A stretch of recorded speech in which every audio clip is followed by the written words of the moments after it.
Hello बच्चों, HD classes में आपका स्वागत है।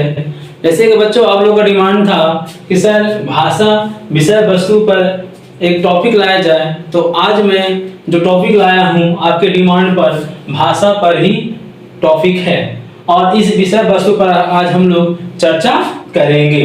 इसे हम लोग समझेंगे क्या कि भाषा क्या है, भाषा कितने प्रकार के होते हैं, भाषा से क्या समझते हैं, इसके बारे में हम लोग विस्तारित रूप से चर्चा करेंगे। क्या है भाषा? क्या है भाषा? भाषा वह साधन है जिसके द्वारा मनुष्य अपने मन के भावों और विचारों को बोलकर, लिखकर व्यक्त करता है, भाषा कहलाता है। अर्थात भाषा जब हमारे मन में कोई विचार होती है या भावनाएं होती है तो उस भावनाओं को बोलकर दूसरों के सामने प्रकट करते हैं या बतलाते हैं या समझाते हैं, इसी को हम लोग भाषा कहते हैं। The system of sound is writing that human beings use to express their thought, ideas and feeling is called language। आगे क्या है? भाषा के प्रकार, the kinds of language। भाषा के प्रकार, the kinds of language। भाषा के दो प्रकार होते हैं। भाषा कितने प्रकार होते हैं? दो प्रकार के होते हैं। the kinds of language is two types। First मौखिक भाषा। पहला क्या है? मौखिक भाषा, जिसे हम लोग क्या कहते हैं? ओरल लैंग्वेज कहते हैं। क्या कहते हैं? Oral language. दूसरा है लिखित भाषा। दूसरा क्या है? लिखित भाषा। इसे हम लोग रिटन लैंग्वेज के नाम से जानते हैं। किस नाम से जानते हैं? रिटन लैंग्वेज या लिखित भाषा, मौखिक भाषा या ओरल लैंग्वेज।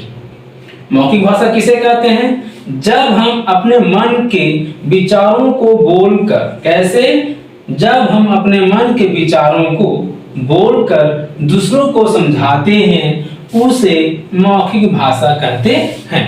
उसे क्या कहते हैं? मौखिक भाषा कहते हैं। जैसे जो भी हमारे मन में विचार है, जो भी हमारे मन में भावनाएं हैं, तो उस भावनाओं को बोलकर, कैसे?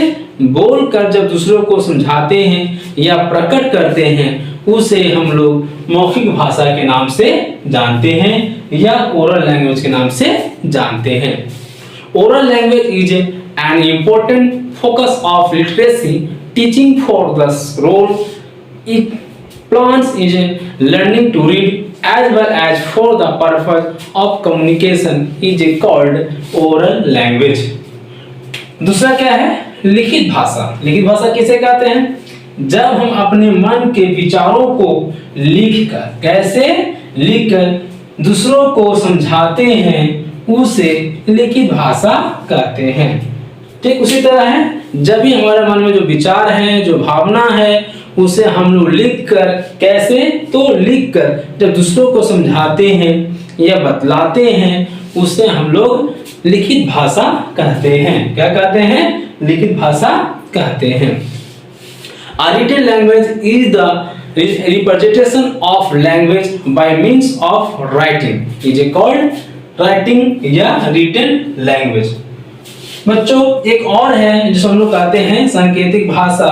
इसके बारे में भी जानना बहुत ही जरूरी है, जिसको हम लोग क्या कहते हैं? साइन लैंग्वेज के नाम से जानते हैं। क्या कहते हैं? साइन लैंग्वेज कहते हैं।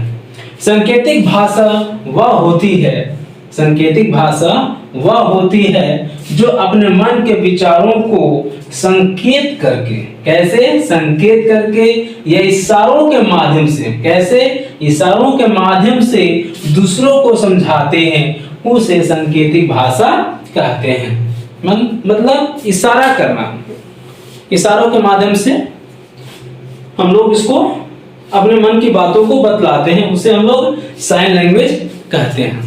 A language of used especially by the people who cannot hear or speak, using the hand to make sign instead to a spoken word, that is called sign language। उसे क्या कहते हैं? Sign language के नाम से जानते हैं।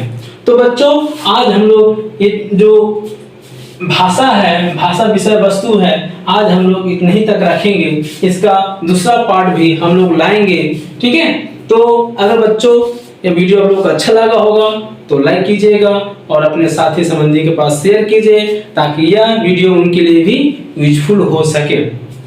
और बच्चों ये इसको सब्सक्राइब कर लीजिए इस चैनल को, ताकि हमारा जो भी वीडियो आए वो आपके पास सबसे पहले पहुंचे और इसको देखकर आप कुछ समझ सके और कुछ सीखें। तो अपना ख्याल रखिएगा। जय हिंद बच्चों।